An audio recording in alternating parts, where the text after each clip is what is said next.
Good evening, everyone, and welcome sort of to this evening's webinar.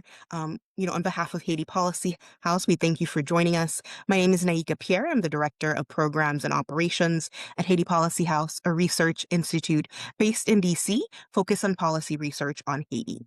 Haiti Policy House has hosted a series of these webinars addressing some of those pressing issues affecting Haiti and its people. Today's webinar, Protecting Haitian Migrants, Immigration Policy, TPS, and the fight for dignity, comes at a very pressing and uncertain times, which Guerline will tell us a little bit more about. But we'll be looking over the course of the night to delve into U.S. immigration policy and really understand the legal and humanitarian stakes of TPS. We're fortunate to be able to tap into the expertise of Guerline Jozef, founder and executive director of the Haitian Bridge Alliance, the only Black-led, woman-led, and Haitian American-led organization serving migrants at the U.S. and Mexico border. The grassroots nonprofit community organization advocates for fair and humane immigration policies and provides immigrants and migrants with access to humanitarian, legal, and social services. Sort of as a human rights advocate, sort of Guerline's work stands at the intersection of migration, justice, and community empowerment. And we'll be leveraging her insights tonight to gain a clearer understanding of what's at stake and sort of how policy decisions are translating into some of the real world consequences affecting Haitian workers, families, and local communities. Before we get started, I do want to sort of welcome you all and let you know that we invite your input as well. We want to hear from you, and we invite you to utilize the Q&A feature in the chat, sort of to input in your questions, and we'll make sure that we leave enough time to be able to address as many as we can with Guerline. I also want to sort of give a shout out to sort of our policy researcher, Marvin's Moise, who will be managing the tech side and the chat for us. So if you have any questions or concerns, please don't hesitate to reach out. Guerline, once again, sort of welcome and thank you for sharing your time with us. I'd actually like to hand it back over to you to get us started, to say a few words about yourself, introduce yourself in your own words, share with us the work that Haitian Bridge Alliance is doing, and sort of what you yourself have been up to. Thank you so much, Naika. Marvin, everyone. Welcome again on behalf of IT Policy House and Haitian Bridge Alliance. Our goal is to really share information, educate our people as we continue to fight coast to coast, from the court to the streets and into the community. And with the Haitian Bridge Alliance, we are only Haitian American Black-led organization that is at the intersection of the border and the inside of the United States, where we started really primarily addressing issues of Black migrants, specifically Haitians who started to come to the US-Mexico border back in 2014. And I also always tell people that if I had known that this was the type of work and the pain that it was going to bring, I would have never answered that first call. But that first call changed my life, changed everything that I knew. Because even as a Haitian American, as a Haitian immigrant, the immigration realm wasn't something I was really involved into. I was mostly into uplifting Haitian culture at the highest level, Fashion Week and others. But when I received that call, I went to the US-Mexico border. What I saw when I met those 12 young men and women, what they told me changed my life, and I am here now. So as Laika mentioned, Haitian Bridge Alliance provide humanitarian assistance, social services, direct services, legal, both direct representation and litigation. And we currently are fighting along with our both partners on behalf of several communities, Haiti, Venezuela. We just won for Nicaragua, for Honduras, for Nepal. And we were in court yesterday for our brothers and sisters from South Sudan. So basically, it's not just the Haitian community, but we really want to make sure we address immigration in the context of social human rights, and also my apologies for 1 second. As I mentioned to Naika, we are in the middle of an ice raid in San Diego, and we'll be talking about tips and how people should protect themselves. But as we continue to partner with several organizations, we want to say thank you to Haitian Women for Haitian Refugees in New York. That's also been leading the fight on behalf of TPS for Haiti. They also had an hearing in DC last week where we are hoping for a very positive outcome that will save over 500,000 Haitians with TPS. That's 500,000 Haitians. Let that sink in.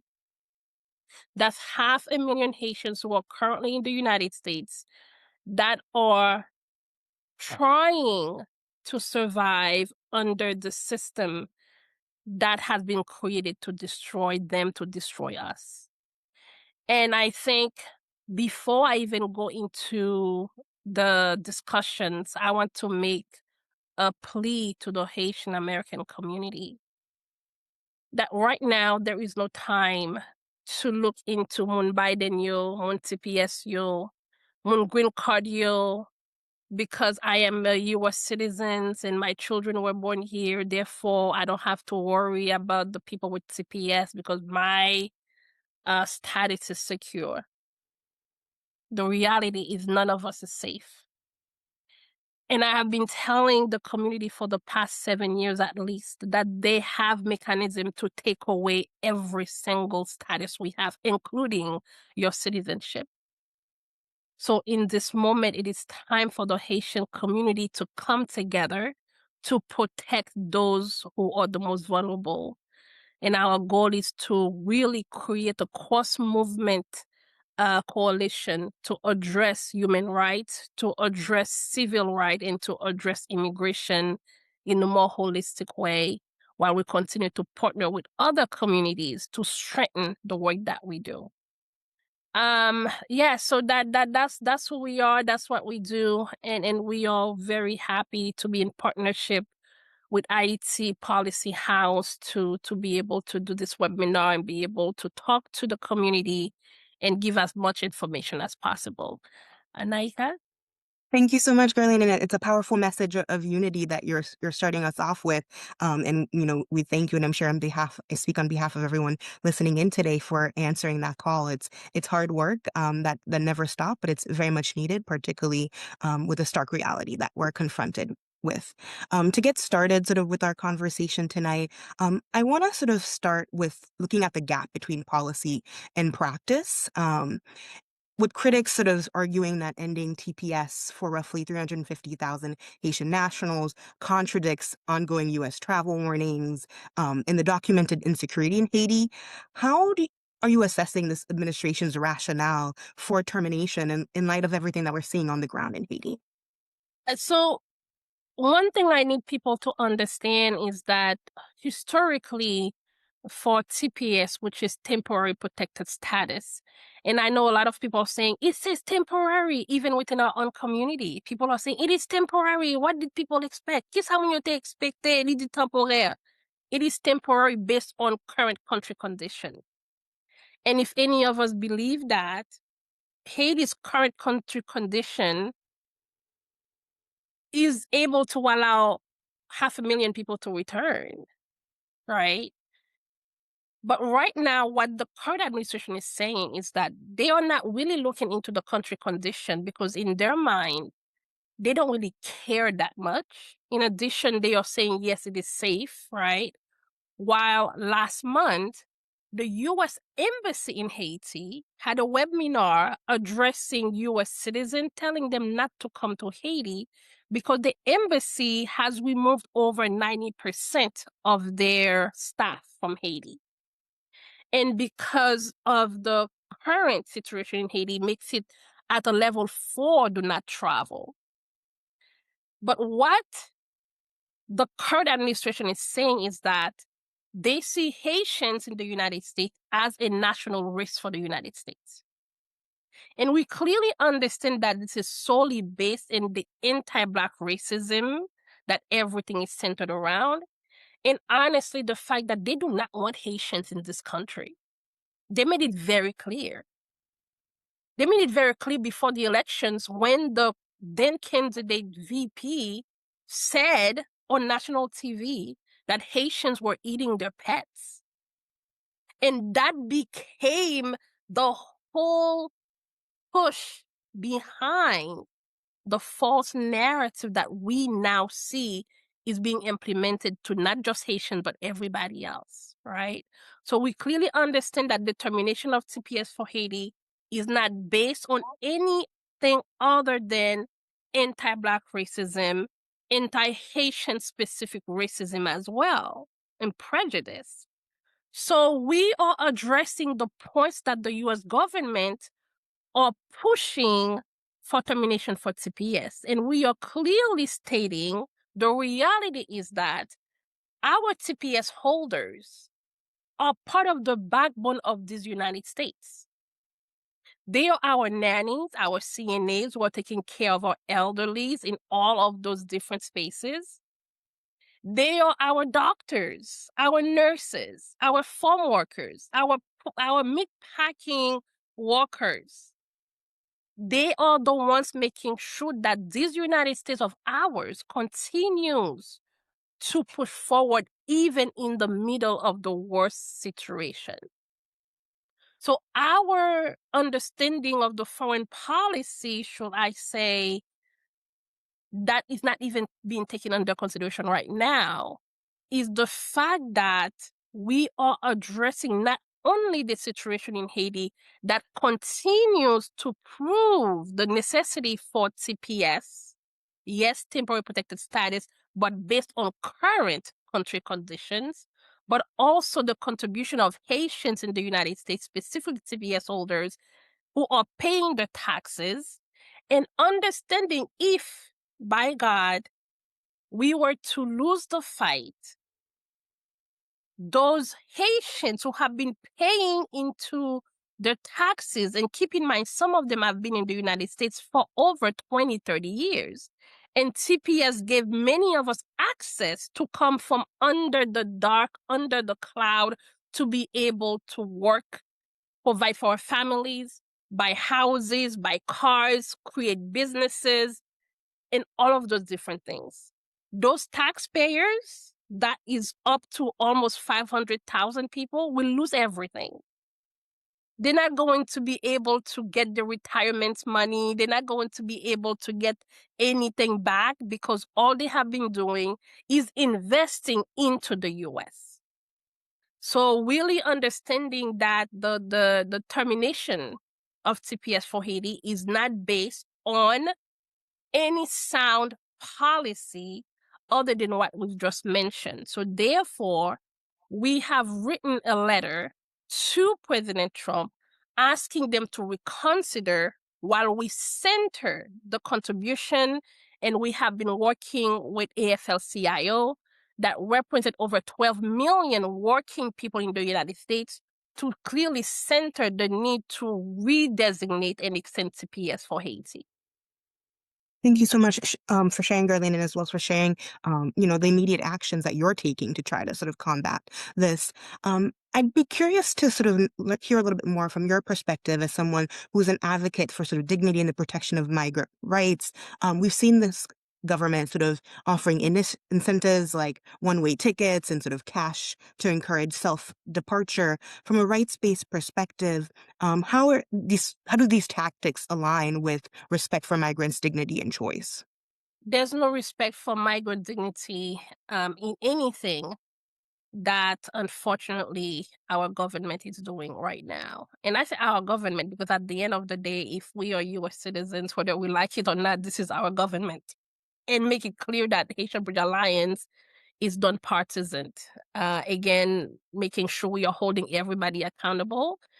Doesn't matter who's in the White House. Our job is to hold them accountable and protect the dignity of all immigrants, but specifically of Haitians. So as you saw recently, the attack on Minnesota where a woman was killed, several people have been injured since, right, in Minnesota specifically and around the country. And the attack started here in California back in June, where we stood against the brutal abuse of ICE descending upon our communities in LA and in San Diego. And we pushed back and we stood on behalf of our neighbors. And now we see this has happened in Chicago, in Minnesota, in Atlanta, and across the country, in New York, of course. And we clearly understand that what is happening is inhumane. So therefore, there is no dignity in what's happening. But to address the monetary incentive that they continue to talk about, what we have learned is that is a tactic that they have used that have not really proven to be effective. And also the very few people who have decided, you know what, maybe we'll just leave because they have believed in the fact that they're telling them if they leave, they can return. But the reality is, why don't you protect them right now?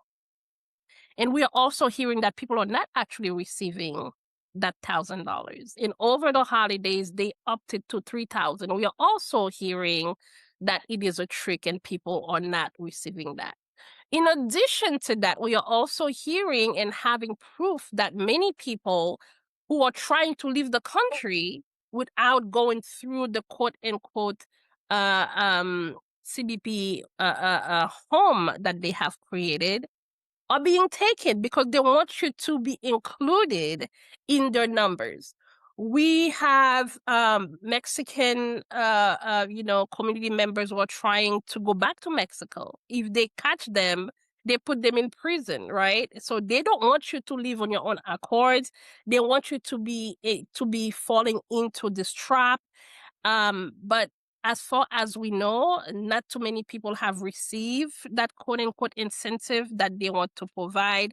And that's why we continue to push for dignified policies that is based on human rights, that is based on the fact that the people who are already here provide protection for them and provide permanent solution. Because when we have people who've been in this country for over 30 years and they have no avenue to adjust their status. And I'll share a quick story with you. I spoke with a person earlier this week, and she shared with me, been in the country for 26 years. 26 years. And the question is, why are you not a citizen? And the look in her face is how? Because the avenues to adjustment of status are so narrow. Most people do not have access to that. So that's why we have people who've been in this country for 20, 30, 40 years and they are still unable to adjust their status. So we are pushing for dignified immigration reform.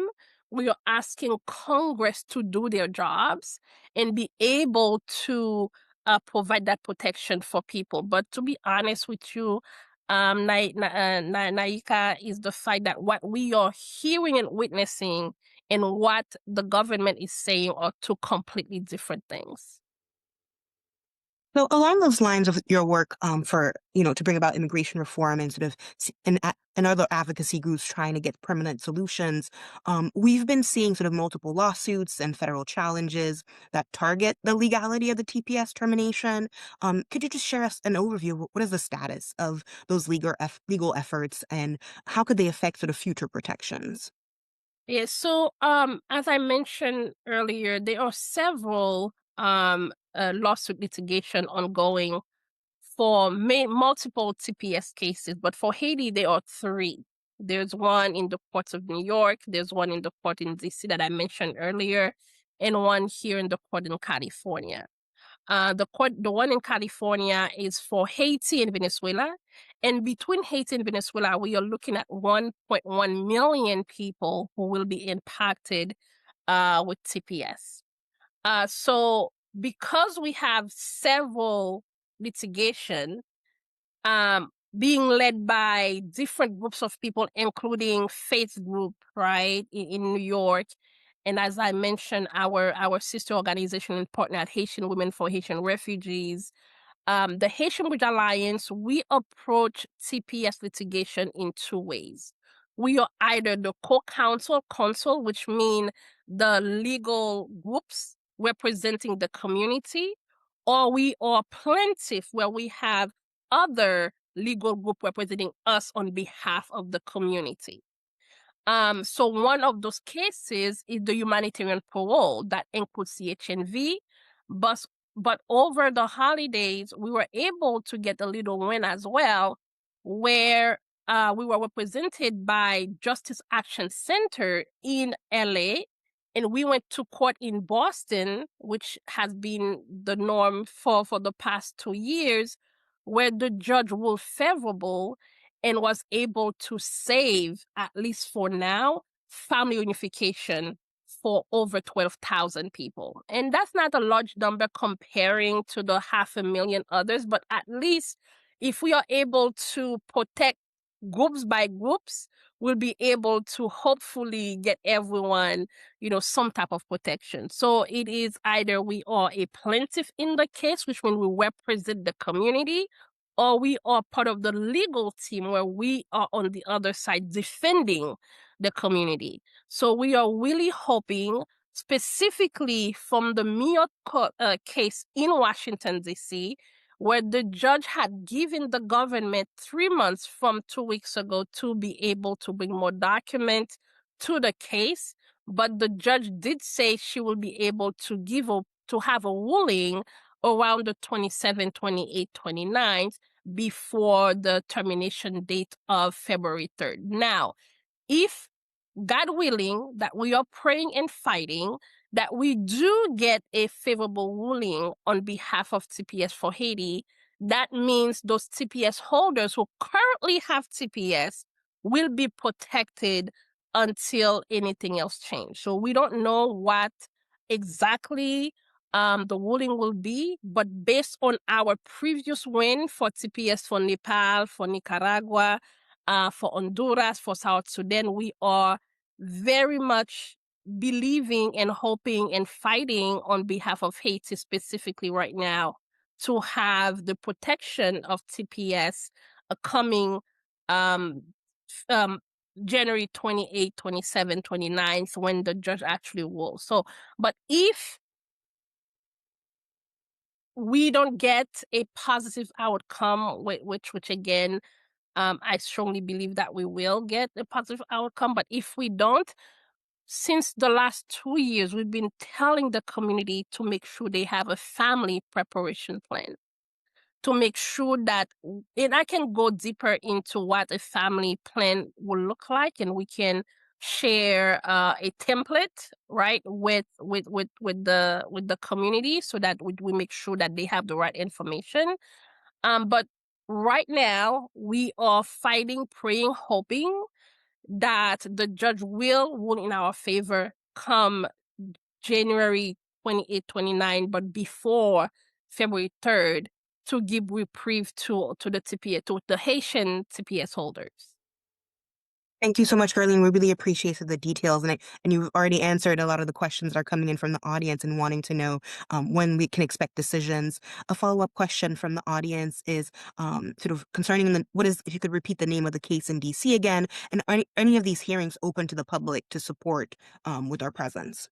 All the hearings are open to the public, and we always reach out asking people to show up. And I want to say thank you, because in DC we almost had a full house of people who came in, and again led by the Haitian Women for Haitian Refugees in New York. And I think I reached out to a lot of folks, and about 20 of them showed up, in addition to a busload of people. So we say thank you to the community for showing up. And yes, so right now we do not have any new dates to appear in court. Again, we just left court here in California on Wednesday, and again, communities came out and support. But the case in DC is the Miot case, Miot, Miot, Mio, Creole, Miot, en anglais, in English. So these are several cases that are ongoing, and we are really, really praying and hoping for a positive outcome. Thank you so much. And as a follow-up to that, I'm curious if you could share a little bit about sort of what strategies advocates like yourself are using to hold policymakers accountable. How effective have those strategies been? Do you anticipate them continuing to be effective under this administration? Yes, as I mentioned, we are currently in the middle of the campaign for several TPS countries, but specifically Haiti. What we have been doing in coalition, not just with Haitian organizations, but the immigration movement, the labor movement, as I mentioned, the letter that HBA is working with the AFL-CIO to push the administration to reverse their decision. We do different approach, right? And we are currently working very closely with several members of Congress to push them into the support for TPS for Haiti, but also to push them to create pathways for people to be able to be safe. Since 2017, we have had several bills that we've been working on with members of Congress, HR 8 and others that unfortunately haven't passed both the Senate and the House. Sometimes it passes the House, not the Senate, which makes it difficult because we need both the House and the Senate to vote on a bill in order for it to actually become rule of the law. So we continue to do that. In addition to pushing members of Congress, unfortunately, right now we are at the negative, right? And because the Republicans control both houses, and we are really trying to see if we can get some bipartisan solutions to protect people, but it is very difficult. So to be honest, it is an extremely uphill battle on all fronts. We know that we have a White House that is completely against immigrants and against Haitians specifically. That is one of the hard battles. While we are using and believing in the law to push forth, we also know that the Supreme Court um, is stacked against the work of protecting immigrants right now, but we will continue to push. And also, as we just mentioned, Congress is very weak when it comes to pushing for immigration and protection. As we see, we have members of Congress who are under attack every day, like Congresswoman Ilhan Omar in Minnesota, right? And so we are in between of a hard space in a rock, how they say it. But that doesn't mean we are not going to win. It simply means that we have to malgré ceinture nos due, we have to tighten our seatbelt even more to be able to stay on principle, to push even when it seems very dim. But we are still hoping and pushing, working with several members of Congress, including in New York, in Massachusetts, in Florida, across the country, to push for a more just, a more humane immigration policy. It sounds like it's a wide range of approaches is being sort of, implemented and sort of pivoting as is needed to sort of meet all of the needs. We do have a question from the audience in terms of what other legal pathways could current TPS holders pursue in the meantime?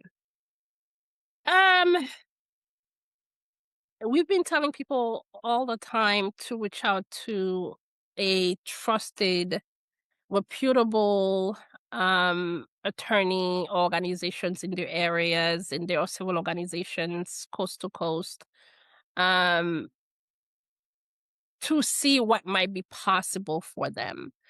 Right now, we know a lot of the applications and services have been paused, including asylum, including naturalization services, and all of those unfortunately have been put on pause. They have had one-off, wins from private attorneys that have one client, that specific client that they are working on a case, but it's not something you can say, everybody can. be able to go the same route. That's why we are asking folks to reach out to a trusted, reputable attorney who knows what they are doing, organizations who are working on behalf of the community, to be able to speak to an attorney to see what's possible for them. But right now, the several avenues, unfortunately, are either being contested or being paused. But please, please, please reach out to attorneys, reach out to legal providers, so that they can look at your specific case and see what you might be eligible for. Family unification parole, as we mentioned, by the grace of God, we just won. Asylum and other avenues that could be potentially be available. Right now, the government is putting a pause and stopping and putting bans on so many things that it is kind of hard to say there's one thing you can do, because today it could be available and tomorrow it's not. So for the sake of that, understanding that this specific webinar is not going to stay on today's date, I think we are going to leave it a bit more open to let people know to please reach out to organizations like Haitian Bridge Alliance, FOM in Miami, Haitian Women for Haitian Refugees in New York, Hope in New York, the Haitian Ohio centers and others, where they can get legal advice and support. Thank you so much, Guerline. Another question from the audience around sort of upcoming sort of government shutdowns and any effects that they might have on ongoing litigations. That's always a problem, as if we remember that we had a major government shutdown, which means the country is basically shut down, except for the demolition of the White House to build a new ballroom, right? But the critical issues during the shutdown are basically put on a halt. So if there is another government shutdown, that will definitely impact everything from the courts to Congress to everything that we are trying to do. So again, that's another piece where Congress need to really get their things in order, and really make sure that we keep moving, because we clearly understand the impact that will have on our community. And unfortunately for us within the Haitian community, we don't have that luxury. We only have a few weeks before we have between 370,000 people to 500,000. And I want us to understand it is those people and their families. And when we look into the impact of that on Haiti itself, we are looking at up to 3 to 5 million people who could be impacted, because those 500,000 people who are sending money to their tonton, their matante, their cousins, is basically what is holding Haiti as a country. That's where the bulk of Haiti's GDP is coming from, remittance from those 500,000 plus the rest of us who also support. So it's not only will continue to create the deeply unstable conditions in Haiti, understanding that they cannot receive 500,000 people, but also 3 to 4 million people will be impacted because the remittances that are being sent to them will also disappear. Thank you. And another audience question that just came up, asking if you could circle back to sharing a little bit more about the family unification. You mentioned sort of that you just won in court. Yes. So the Haitian Bridge Alliance is the plaintiff organization representing all humanitarian parole programs, including CHNV, what the Haitian community call Program Biden, including family unification, Afghan support, Ukraine, all of those different humanitarian parole. Haitian Bridge Alliance is the organizational plaintiff representing those, and our council with Justice Action Center and other partners are representing us. And yes, we did win that case. and I can, Naika, if we can send follow-up information to those who have registered, Mhm. that will include the websites that they can plug in to get up-to-date information specifically for the family reunification program. And if anyone has had, applied and were paused due to the Trump administration's putting a pause basically on that program, please reach out to us so we can connect you directly with our representation at Jack to be able to see how we can support you. But right now, if you do have a family notification petition and you were in the middle of it and they had stopped it or they had paused it, you should be able to move forward in that program. But we will be more than happy to connect with you offline, and we will share with Haiti Policy House some information and guidelines on how you can get information and be plugged in within the services that are being provided.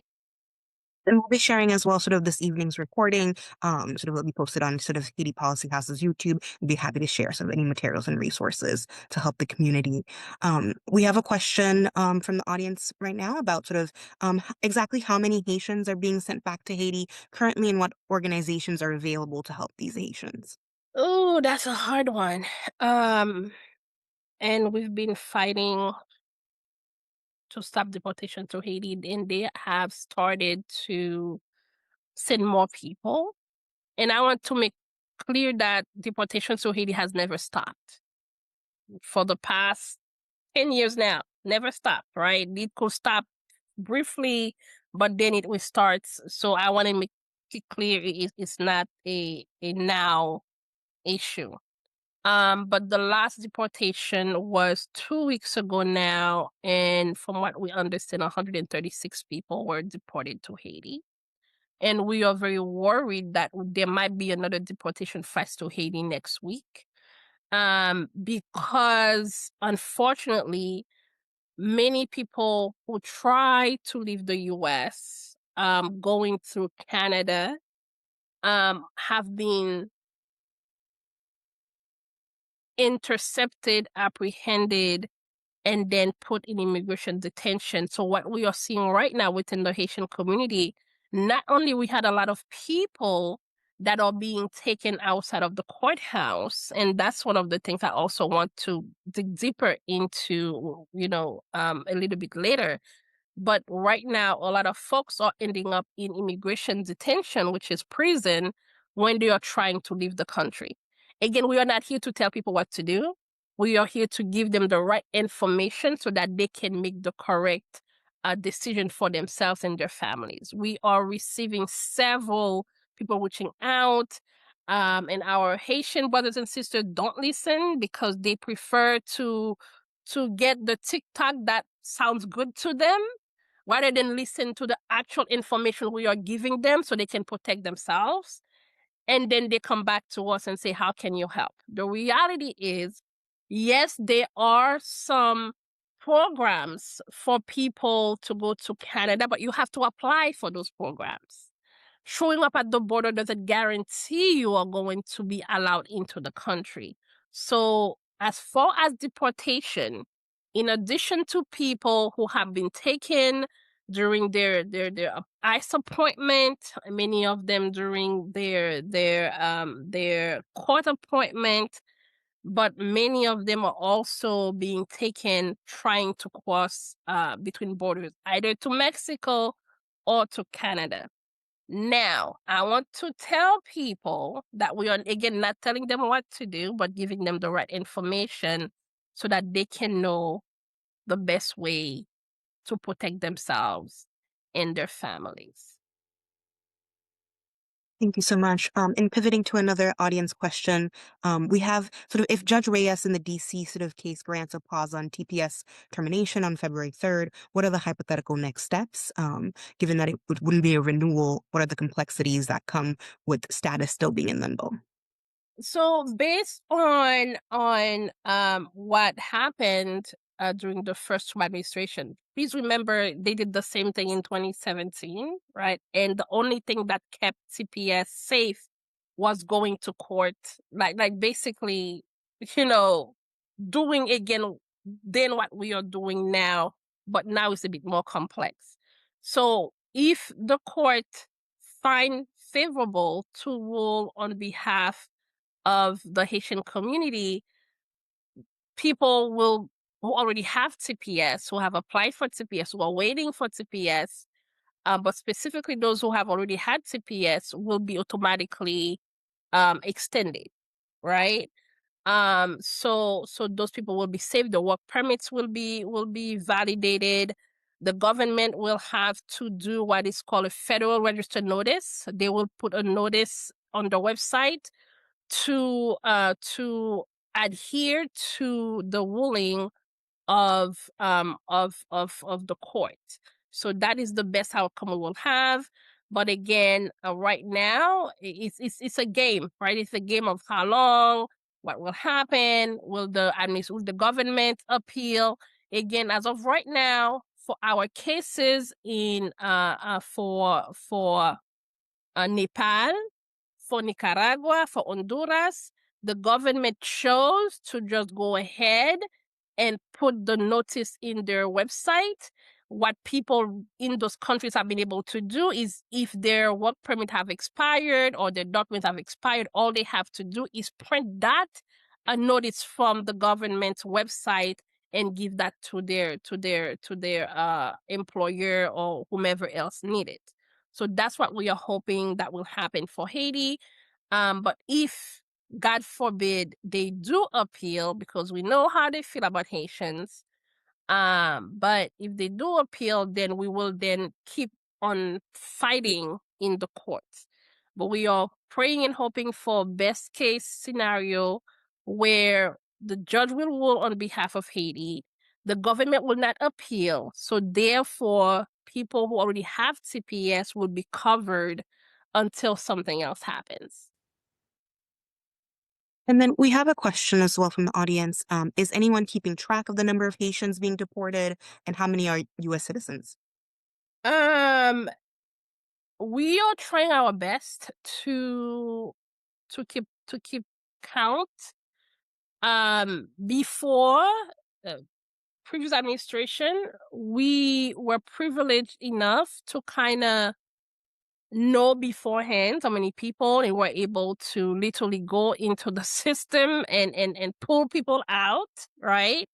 Pregnant women and children and all of that. Right now, unfortunately, the way the system, the government, we don't know until after deportations. As I mentioned, right now we know a week and a half ago, 136 people were deported to Cap Haitian. The biggest issue is that they deported the people to Cap Haitian in the middle of the flood in Cap Haitian and all the other issues that's going on in Cap Haitian. We love Cap Haitian. We want it to be amazing, but we know they cannot absorb even 1 to 3 people that are being sent. And now 136 people was really a major issue, right, for the people on the ground. And what we also understand is that the people who are being sent to Haiti are being sent without any type of support. There's no follow up. And we are hearing those who are able to leave have to flee again and making their way back to other places that don't want them, have to go to the Dominican Republic. And people who were in Chile previously are trying to go back to Chile. People who were in Brazil previously are trying to go back to Brazil, because we all know the situation in Haiti. And in addition to that, when they send the people to Cap Haitian, they might not be from the north. And if they're not from the north, they can't even go to their hometown, because a lot of them left their hometown due to violence, right? And there is no way for them to go back to those towns because there's no road. We know the Haiti conditions. So we don't have to go over that again, but we clearly understand there is a need to coordinate support in Haiti, and we are looking into what is possible. But as of right now, the people are being dropped. There's absolutely no support for them. And we are very worried about mental, psychological, um, support for the people because, again, keep in mind, the people who are being kidnapped and taken and deported or people who left the home and just never went back home. They were taken while they were leaving school. They were taken while they were leaving courthouse. They were taken while they were driving.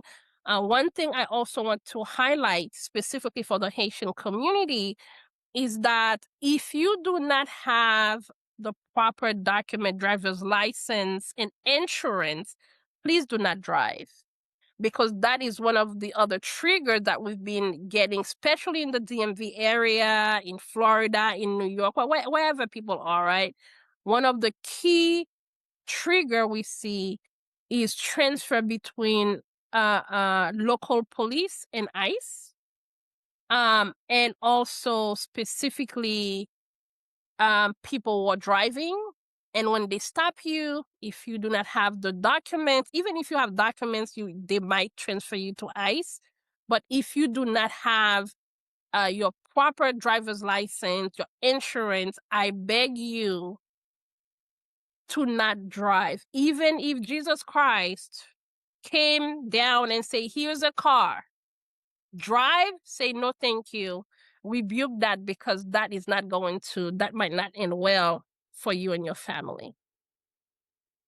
Guerline, we have an overwhelming number of questions in the chat sort of directed on finding out what can we as individuals do? How can local communities and diaspora groups meaningfully support Haitian migrants? Adding on to that, are there petitions for businesses to sign and support? Sort of how are you funded? How can anyone help? Yes. So thank you so much. Vivi, if you're able to put um the link to the letter on here for people to see. The best way you can support right now is we are asking for employers, businesses, organizations to sign on to that letter that we are going to be sending over to the administration. In addition to that, Faith in Action, they have a petition that gears toward individuals. We are going to also send that link to you for individuals to sign on. So the HBA letter is for businesses, organizations, churches, synagogues, faith places, organizations. And the other letter is a petition that individuals can sign. We'll send all that information to you. Um, I had a call earlier this morning with someone, and I explained to them, the Haitian Bridge Alliance, we do not charge for anything. All of our services are free of charge. From humanitarian assistance, social services, representation, bond payment, we have been paying bond between $10,000 to $50,000 for Black immigrants who find themselves in immigration detention centers and unable to pay. So we have been paying between $10,000 to $50,000 for Haitian immigrants and other Black immigrants. That is a place people can support. And this is my very first time, Naika, that I am asking, and it's simply because you mentioned it, because I always forget that part. And then the team comes back to me, "You didn't ask for money." I said, "Oh, I forgot." So other ways to support is that we are trying to currently raise about $2 million to be able to continue our services, to be able to pay our rent, to be able to hire more attorneys, to be able to provide more diapers and more social services. You can go to our website and make a donation. $1 is amazing. 1 million is even better. So nothing is too small, nothing is too big. To support the work that we are doing, we can put our website on here. But I appreciate you reminding me because I have never before today remember to really tell people how they can support the Haitian Bridge Alliance. In addition to please sign onto the letter, continue to follow, share information that we are providing. We don't do sensation. We don't do TikTok for clicks because we don't have the time. We simply do not have the time. but we want to make sure the community get the right information that they need. No, we truly appreciate that, and sort of I think the work that you're doing is resonating with our audience, and we want to figure out sort of how can we do more, buying into, leaning into the unity you mentioned at the start of the call.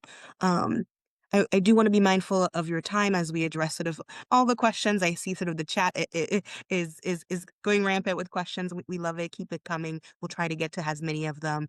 But Guerline, I want sort of just to sort of pivot it and get a little bit about your perspectives in terms of, what is your vision for the future of sort of migrant justice for Haitians and other marginalized communities? How should U.S. immigration policy evolve to sort of get towards that durability, the humanity-centered approach, and creating legal avenues for Haitian migrants and other communities?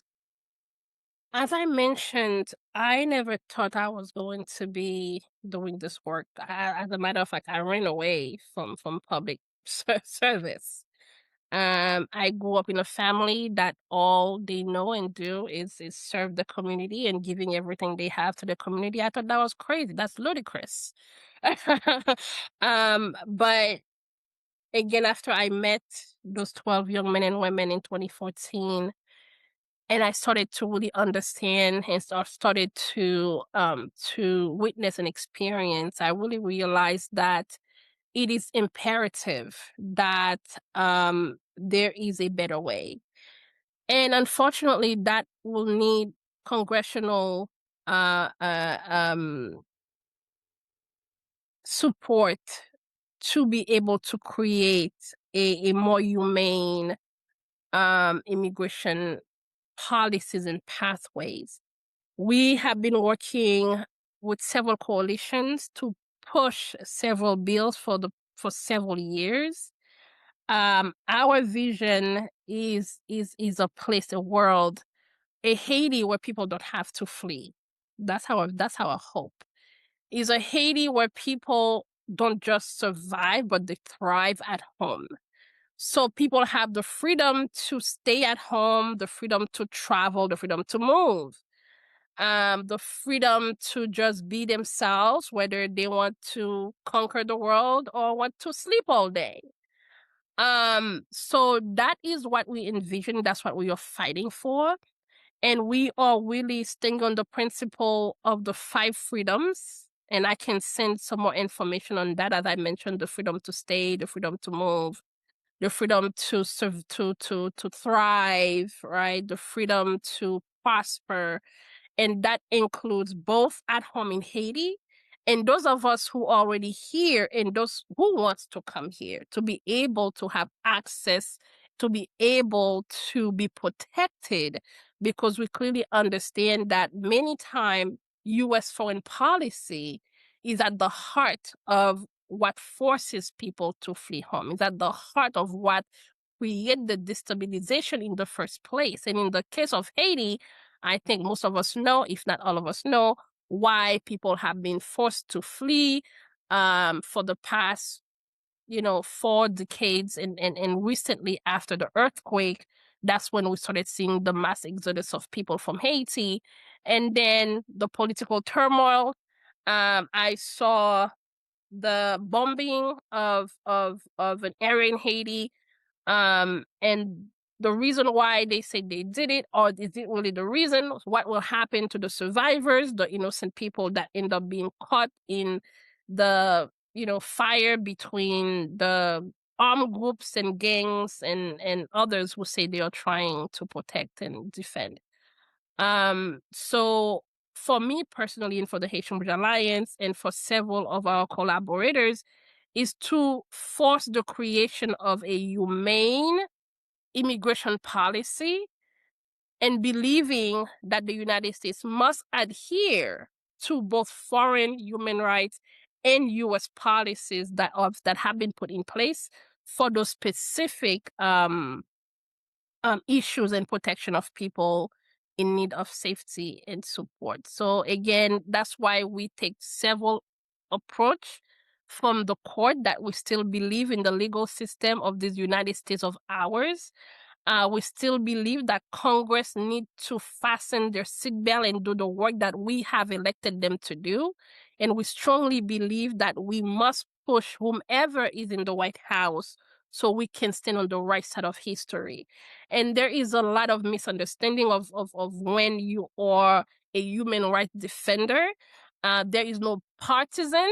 Again, I will mention that. I don't care who is in the White House. Our goal is to make sure that people are protected. But my goal specifically, my hope for Haitians is that we can be safe at home and prosper there. But for those of us who are here, we can be safe, protected, and thrive in this adopted country of ours. Thank you so much, Guerline. And I think a final question to end it, just to make sure that we're mindful of your time. Um, there's a great deal of misinformation and misunderstanding about Haitian migrants and current immigration policy. From your perspective, sort of what is it that the broader public often gets wrong or doesn't fully understand, and how can we shift those narratives and misconceptions that have very real policy sort of and negative policy consequences? Is why are you in the United States for 40 years and you're not a US citizen? Nobody really seemed to understand how the immigration process works. And right now we have a government that clearly is violating due process. And we are in the middle of the largest delegalization of people with status. Nou nan mi tan pi gwo mouvment pou yo retire legalizasyon immigrants aux États-Unis. One of the biggest. They've done it with the Chinese. They've done it with the Mexicans before. Now it's Haitians and everyone else. So we are in the middle of one of the largest taking away of status from people who already have it. That include naturalized citizens, that include green card holders, that include TPS recipient, that include the banning of 79 countries, right? That includes the Muslim ban, the Black immigrant ban that starts with Haiti and others. So we are in the middle of something that we have never seen before in this country. And it is critical that we see it for what it is. We have to understand the false narrative that's being put aside, that they are after criminals, but they are going to people's place of work, to children's school. As I mentioned earlier, we received a warning that community colleges in San Diego and around San Diego are currently under attack, which is what we've seen happening in DC. We've seen this happening in New York and the DMV area, Minnesota. So there's a lot of misconception of who immigrants are, because the narrative is that we came here to take, right? But at the same time, how are you not working but working at the same time, right? So if they are saying they are going after the worst of the worst, and the narrative is all immigrants that have been coming to the country came from some asylum hospitals, and coming from prison to come here and do all the bad things. So that's why we continue to push against those narratives and create understandings for non-immigrants folks, or people who are not in close proximity with the immigrant community, to push back against those false narratives. Unfortunately, we clearly understand that a lot of those things are being centered and pushed and created um, due to white supremacists and Christian nationalism. And that's one of the other parts that is very painful for me as a missionary, as a Christian, as a believer, to see how those things are being used once again against communities of color. So everything that is happening in this country right now, unfortunately, is a move towards a white community. It's a move toward racism. It's a move toward anything other than white and anything other than what they want this country to look like. Going back to the Project 2025, they are emboldened right now. Nobody's hiding anything anymore.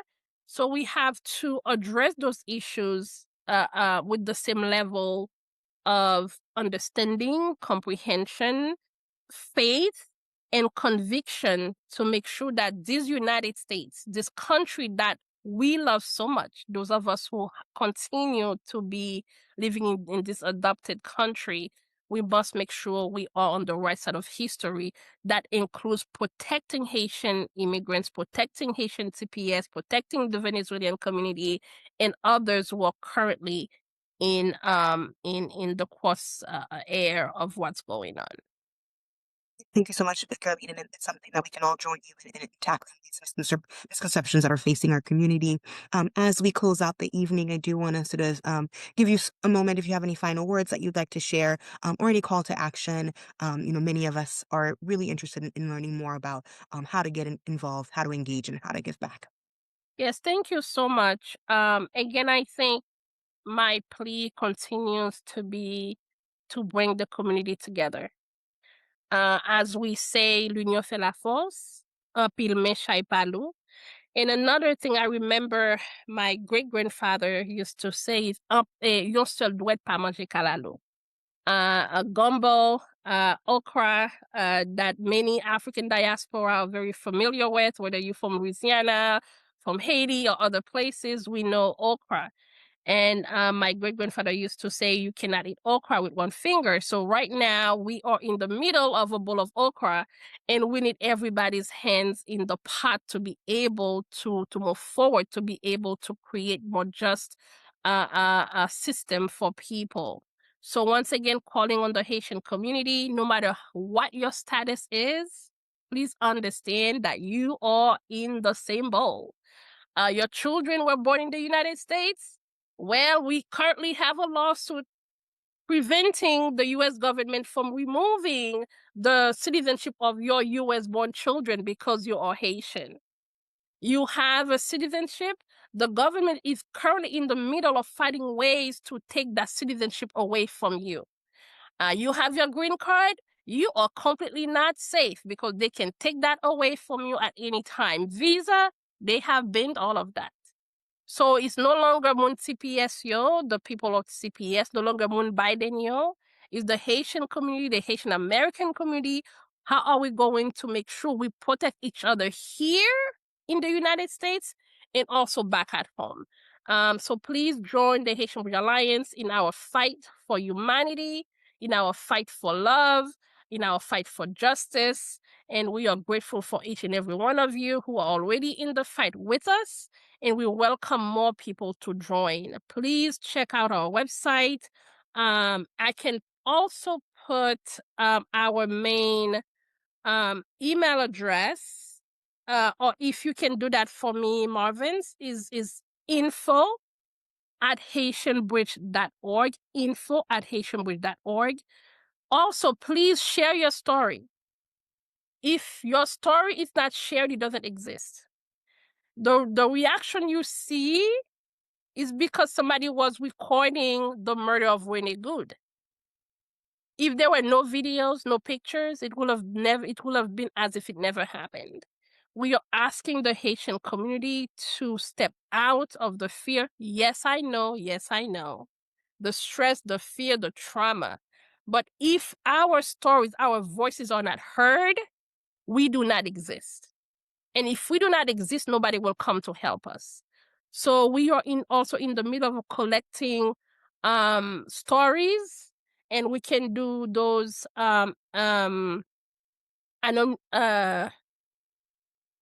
without providing your information to make it very clear, but we need your stories. If you're Haitian American, you can share your stories. How did you get here? You're a doctor now.